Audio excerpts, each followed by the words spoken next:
Hey guys, welcome back to week 2 of Ask a Stylist here at Daisy Figueredo with Joey and myself. We are going to answer some questions that you, the viewers, asked us on social media, on Facebook, on Twitter, Instagram. So we're going to get those questions answered for you tonight. Yay! And we have wine this week, which I love. So we do have wine. Yay, cheers. All right, so the first question is from Cocktails and Cats. My hair gets crazy this time of year. What's the best way or the best product to fight off the winter static? all right, so winter static and everything, it's so dry, especially here in Kansas City. Yep. It is just so like, it's always humid in the summer and dry in the winter, you know? So what I like to battle that with is, one is preparation. So a really good shampoo and conditioner is key. I always like to use something with a 4.5 to 5.5 pH level. What that's gonna do is shut down your cuticle and make it really tight and smooth, and shiny. So I like that. I'm gonna pull some products here to do. So after the hydration and conditioning, I really like to use N-Doctor. This is what the products we have here. Right behind us is Evo. I really like this N-Doctor because it's a smoothing sealant. So it's gonna help smooth your hair while you blow dry, but it's also gonna seal the ends. So if they do kind of split at the ends, it will kind of like smooth it out, lock it in until you get back to your stylist where they can cut it off. And then also, Easy Tiger. It's a smoothing product also. It's a strengthening balm. It's a dehumectant. So kind of look for dehumectants in your products. Something to calm down your hair but won't weigh it down. So do that. And then also my thing about frizz, I've done this on a couple signature style videos also. Just misting your hair with a light hairspray and using the back of the bottle to smooth it out instead of your hands, because your hands can make it sticky and kind of get caught. So if you use the side of the bottle to smooth it down, it really kind of helps with that. So that'll be your key answer, I guess. Put that in your back pocket. Little tip there. Use the bottle on the hairspray. So the next question we have is from @Ronnie Foy. She wants to know, every lady loves to look flawless. I always love a primer to start. What's the best practice? What should they do next? How do they layer that green? Okay, so priming is key. It's almost like the preparation for your hair, but you're gonna do it with your skin. One, hydrating is really great. Using a toner, but priming your makeup is so huge because it really does create that smooth palette for then your powder or liquid foundations to go on to give you that airbrushed feel. So I like to use, I love Jane Iredale products. They're one of my favorite. I'm gonna pull these real quick. I love Absence. It's one of my favorites. It's a little bit goes a long way, but it helps with diluted pores and redness. Big words. Yeah, big words for me. SAT words. I like to use that and spread that on with a brush to then give you my good palette. It's really great for dry to normal skin for Absence. I guess it's all for all skin types. And then I also like Smooth Affair. I really like Smooth Affair. Just a little dab of it before you put on your makeup really helps brighten the skin. It just gives you a nice flawless feel. It gives you a nice glow to it also without looking oily. That's a plus. And then the skin. Yeah, and when I'm on location sometimes, if I don't have my Jane products, I really like Smashbox. They have a really good photo finish. Everybody loves their photo finish. They also have a spray now, which I really like. And then we're gonna do, after you apply all your makeup, mist it lightly with a like a misting setting spray. Something that isn't too heavy, but just kind of sets it and makes it look really flawless without looking cakey or anything like that. So they can set it and forget it. Set it and forget it. For the whole night. All right. My next question is for the guys, and it's from @Spencer Moore. He wants to know, how do you go from, getting in at the gym to GQ?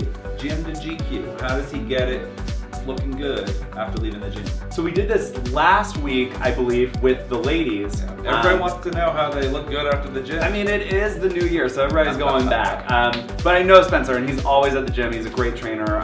But yeah, so going from the gym, so it is I think skincare for men is huge. and it really does. And you're sweating and you're just grimy and gross. You really want to cleanse your skin. So I got, where's my cleanser?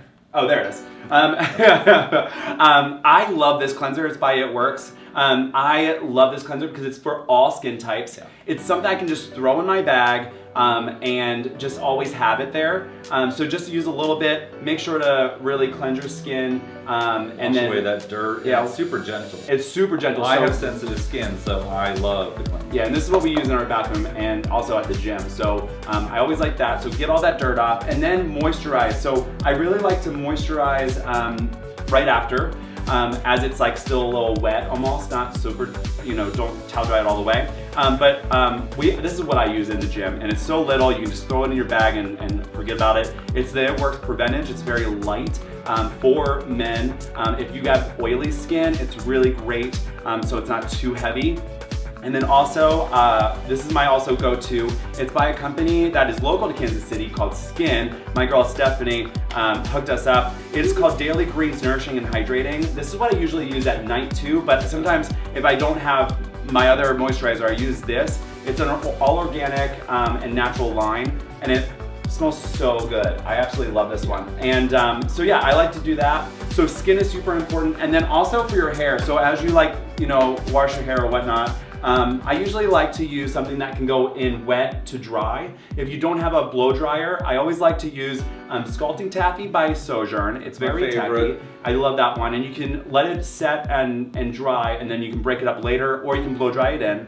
And then also Evo has a great one. It's a Casual Act. I like products that are not too sticky, but not too tacky. So it just kind of like... It looks like frosting, actually. Yeah, it smells really good. It's super masculine too. So, and then just use your fingers to comb it over, or use a comb or whatnot, and just let it air dry. And you're gonna look good. Skin and an easy product to throw on your hair, you'll look good leaving the gym. Yeah, love it. The last question, I guess, should be from myself, because I am always asking questions to Joey, but I also just think I can have something and I don't see what it takes to make that happen. Yeah. So, a lot of times you may see celebrities go in, they crazy hair colors, and then boom, they're back to their other color. That's like me. I always want something different, and if my hair is brown, last week it was blonde. I had the blonde streak. So I'm just like, hey, let's go back to brown. But how do I have to incorporate that to make it go back brown? Yeah. Can I just go blonde to brown? No. One to two, done? Well, you can-ish. And so what I like to do, so this is the one pet peeve. I'm gonna get my free question answered. Yeah, it is so for us stylists to see people that are like, well, yours is, well, how can Lindsay Lohan go into the salon and come out looking good or looking blonde? I'm like, well, it took hours to do. And he's always like, it doesn't take, 30 I ask him minutes. every time. So when you're going blonde to brown or a darker color, you cannot just apply the dark color on that blonde and think you're gonna look brown again, What it's gonna look like is like a squid ink. It's gonna look very dull because there's nothing to attach to in that hair. So what we did was we applied a red copper toner. Did mine today. A red copper toner on it with a foam mousse from Schwarzkopf.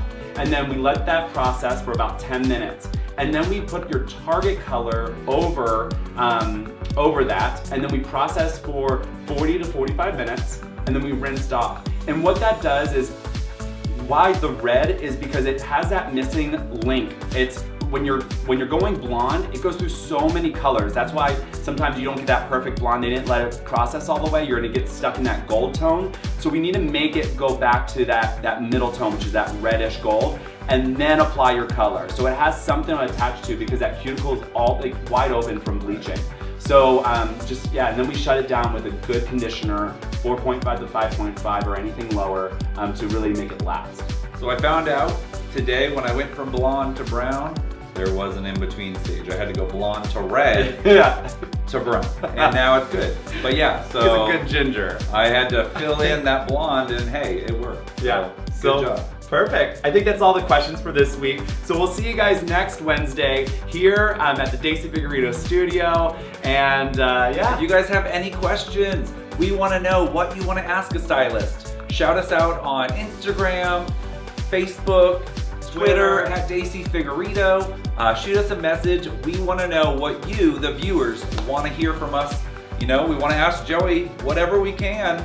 Sometimes we might even want to try to stump him, but let's get those questions answered. What you want to know about hair, makeup, or even ask me about photos. So we will see you guys next week. Thanks so much. Cheers. Cheers. Woo.